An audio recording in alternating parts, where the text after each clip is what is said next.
अभी भारत सरकार ने महिला आरक्षण बिल पास किया है। उससे क्या परेशानी है और समाज को उससे क्या हानि है? जी, अभी जो केंद्र सरकार महिला बिल पास किया है, जिसमें 33% महिलाओं के लिए आरक्षण दिया, मगर जो ओबीसी, एससी, एसटी समाज के लिए जो आरक्षण मिलना चाहिए, वह आरक्षण नहीं मिला, जिससे हमारा जो ओबीसी समाज है, एससी समाज है, एसटी समाज है, वे लोग काफ़ी आक्रोशित हैं। ओबीसी और एससी एसटी के आरक्षण के लिए तो बहुत पूर्व से लड़ाई चल रही है। क्या आज तक कभी उसमें सफलता नहीं हासिल हो पाई है?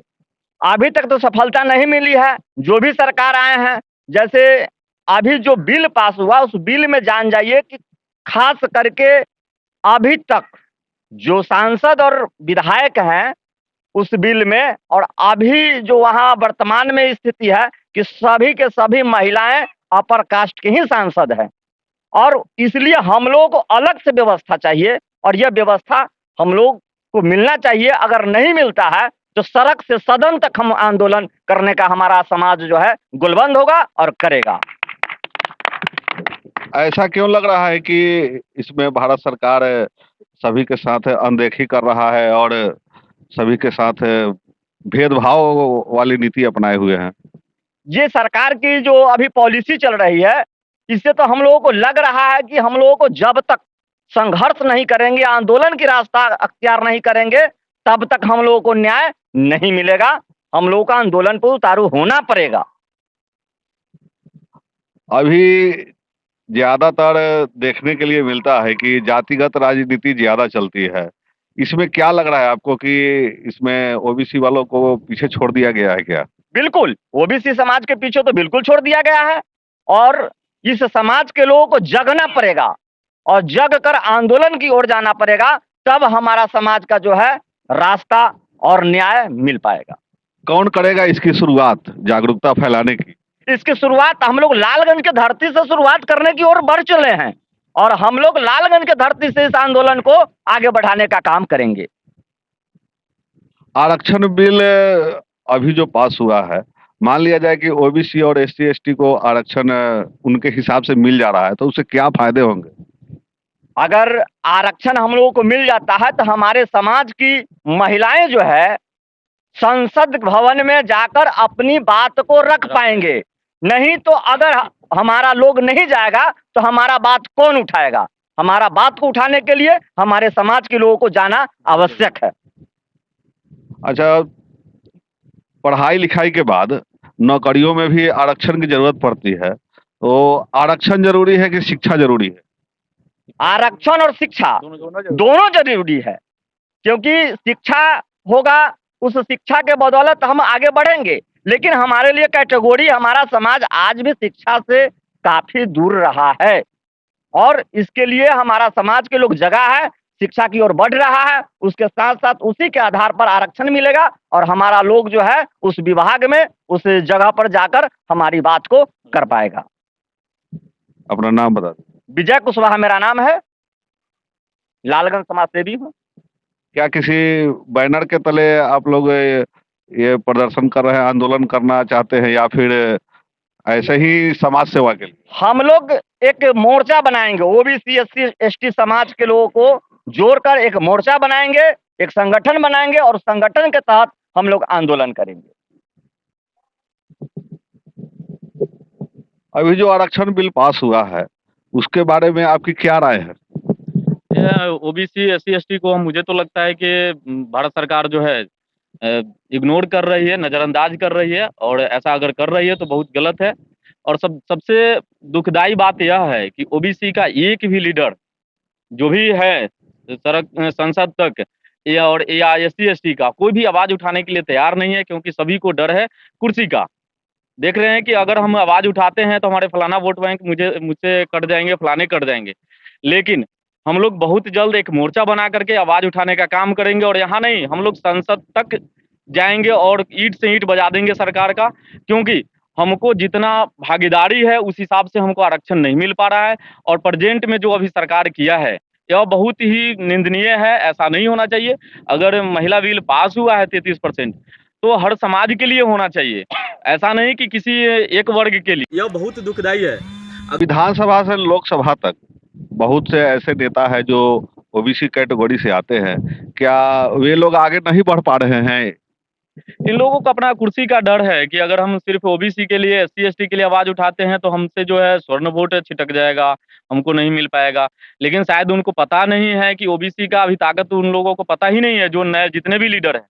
जिस दिन ओबीसी जग गया उस दिन इन लोगों को ईंट से ईंट बजा देगा और इन लोगों को सत्ता से बाहर करेगा। क्योंकि यह लोग ओबीसी, एससी एसटी के लिए जो भी लोग हैं, ये आवाज नहीं उठा पा रहे हैं। एक ज़माना हुआ करता था जिसमें रामविलास पासवान जी, बीपी मंडल जी, शरद यादव जी उठाते थे, लेकिन आज के डेट में ऐसा कोई लीडर राज्य से लेकर के केंद्र तक रह नहीं गया है जो हम लोगों का आवाज़ आगे तक उठा करके लेकर के जाए। लेकिन हम लोग एक नया मोर्चा बना करके और बहुत ही जल्द ओबीसी, एससी, एसटी का एक मोर्चा बनाएँगे और मोर्चा बना करके देशव्यापी हम लोग एक आंदोलन करेंगे और है पब्लिक का कोई आवाज़ उठाने वाला नहीं है और बहुत ही जल्द हम लोग एक आंदोलन करेंगे और जिसमें राज्य सरकार को भी और केंद्र सरकार को भी हम लोग सबक सिखाने का काम करेंगे। कुर्सी पर बैठे जो लोग हैं अभी, उन्हें समाज की चिंता नहीं है, सिर्फ अपनी चिंता है। अपनी चिंता है, हमारे चाचा नीतीश चाचा जी हैं, इनको भी तो कुर्सी का चिंता है। मतलब हर एक जाति के जितने भी लीडर हैं, सभी को कुर्सी का ही चिंता है, ठीक है ना? जो पिछड़े लोग हैं, जो निचले स्तर के लोग हैं, उनका कोई चिंता नहीं है इनके पास, क्योंकि इनके पास सारे चीज़ तो सारे सुख सुविधा फैसिलिटी भरे पड़े हैं। तो ये फिर निचले लोगों का क्यों चिंता करें? और जैसे-तैसे ये लोग गठबंधन बना करके इधर-उधर से समीकरण जोड़ करके ये लोग सरकार में चले ही जाते हैं। लेकिन हम लोग ऐसा इन लोगों का जो मंशा है, हम लोग कभी भी पूरा अब नहीं होने देंगे। पूरे देशव्यापी हम लोग बहुत ही जल्द, ज़्यादा समय नहीं लगेगा, मोर्चा बना करके आंदोलन करेंगे और इन जो वैसे लोग जो सिर्फ़ कुर्सी के लिए जीते हैं, वैसे लोगों को हम लोग सत्ता से बाहर करने का काम करेंगे। और एससी, एसटी, ओबीसी के लोग अब पहले जैसा नहीं है, जो सिर्फ़ खेत में काम करता है और खेत से लेकर के और सदन तक पहुँचने का काम करेगा एससी, एसटी, ओबीसी का लोग और इनको जो भी सत्ताधारी है उनको सबक सिखाने का काम करेंगे। सब पहली बात कि जितना हमारा भागीदारी होता है 100% में जितना एससी, एसटी, ओबीसी का जो जनसंख्या है, अगर गवर्नमेंट चाह रही है कि हम परसेंटेज के हिसाब से करें, तो भाई 100% में आप 100% डिवाइड कर दो। जिसका जितना संख्या है उसका उतना हिस्सेदारी दे दो। किसी तरह का कोई लोचा ही नहीं रहेगा। काहे कि अगर कुछ लोग कहते हैं कि विजय जी को नेता बनना है, राजेश जी को नेता बनना है, मुझे नेता नहीं बनना है।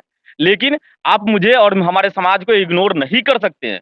इग्नोर करेंगे तो हम लोग सबक सिखाएँगे, क्योंकि हम लोग, मेरे पिताजी खेत में काम करते थे, मैं खेत में काम करने वाला नहीं हूँ। ठीक है? क्योंकि हम कुछ पढ़ लिख लिए हैं तो भाई हमसे खेत में काम नहीं हो पाएगा। तो क्या करेंगे दूसरा? और आप जॉब देंगे नहीं मुझे। जब जॉब नहीं देंगे तो भाई हम सड़क पे हैं। तो हम अपने समाज का भी तो आवाज़ उठाएँ। यह हमारा दायित्व होता है कि हमारे समाज के लोग, हमारे माता-पिता पढ़ा करके कुछ आगे तक बढ़ाए हैं, तो यह हमारा दायित्व होता है कि हम अपने समाज के बातों को संसद तक ले जाने का काम करें। अच्छा, निचले तबके में, निचले कैटेगरी में ऐसा देखा जाता है कि अभी शिक्षा का बहुत अभाव है। जिन्हें आरक्षण क्या होता है यह भी पता नहीं है, उन लोगों को किस तरह समझाएँगे और किस तरह अपने साथ उन लोग को जोड़ेंगे? बिल्कुल, हम लोग कुछ दिनों से काम कर रहे हैं, कुछ एक्टिविटी कर रहे हैं, सोशल एक्टिविटी। उसके तहत घर-घर जाने का काम कर रहे हैं हम लोग और जाएँगे भी। एक हम लोग का टीम है, उसके तहत हर एक घर जाने का काम करेंगे, समझाएँगे लोगों को, अपने लोगों को कि आरक्षण से यह लाभ है, अगर आरक्षण नहीं रहेगा तो भाई चपरासी तक भी नहीं बन पाओगे, आरक्षण नहीं मिला तो। क्योंकि क्या कंडीशन है अभी, केंद्र सरकार पिछले बार देखा आपने कि 10% स्वर्ण लोगों का दे दिया, हम लोग को उससे कोई आपत्ति नहीं है। होना चाहिए, भाई जो पिछड़े हैं उनको होना चाहिए, लेकिन ओबीसी में कितने लोग हैं जो जॉब में है, कितने लोग हैं, अगर ओबीसी के अधिकतर लोग जो है खेती-बाड़ी करते हैं, लेकिन उनके पास खेती करने के लिए खेत नहीं है। अगर स्वर्ण आरक्षण दिए हैं बढ़िया बात है, लेकिन कितने लोग ठेला चलाते हैं स्वर्ण को? देख लीजिए आप, कितने लोग मज़दूरी करने जाते हैं, राजमिस्त्री का काम करते हैं, कितने लोग सब्जी बेचते हैं, कितने लोग मतलब दुकान में काम कर रहे हैं। यह सारे जो आपको 99% लोग मिलेंगे एससी, एसटी, ओबीसी के मिलेंगे, लेकिन मजबूरी है, हम लोग को रोना यही है कि जिस नेता को हम लोग चुनते हैं, हमारे आवाज़ को नहीं उठा पाता है। लेकिन अब जो हम लोग ऐसा नहीं होने देंगे, आने वाले लोकसभा चुनाव में हम लोग वैशाली जिला में एक जोरदार इनको जवाब देंगे, जो भी पार्टी है, सभी को। अगर हमारा आवाज़ इग्नोर किए, हम लोग आवाज़ उठाने जा रहे हैं, अगर थोड़ा-सा भी हम लोग को लगा कि इग्नोर कर रहे हैं, तो हम लोग इनको 24 में सिखा देंगे और एकदम सीधा भी हो जाएँगे, जो भी पार्टी है। क्या लगता है नीतीश कुमार इस बार लोकसभा चुनाव में पीएम के दावेदार के रूप में आ रहे हैं, क्या पीएम बन पाएंगे? कि बिल्कुल नहीं। पीएम बनने की बात तो बाद की है, पहले हमारे समाज का एससी ओबीसी का तो ये आवाज सुने। आवाज अगर सुनते हैं तो यह समाज एक बार विचार करेगी, ठीक है।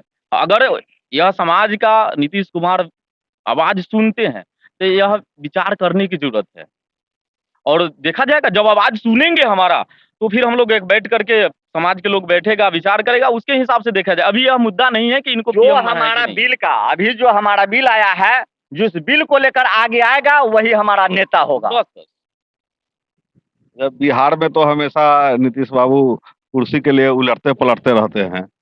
ये अगर लोकसभा में जाएंगे तो उनका वहाँ वहाँ क्या करेंगे? देखिए, नीतीश बाबू का तो इतिहास सब लोग जान रहे हैं कि वह क्या है छुपा हुआ है और नहीं। छुपा हुआ तो है नहीं।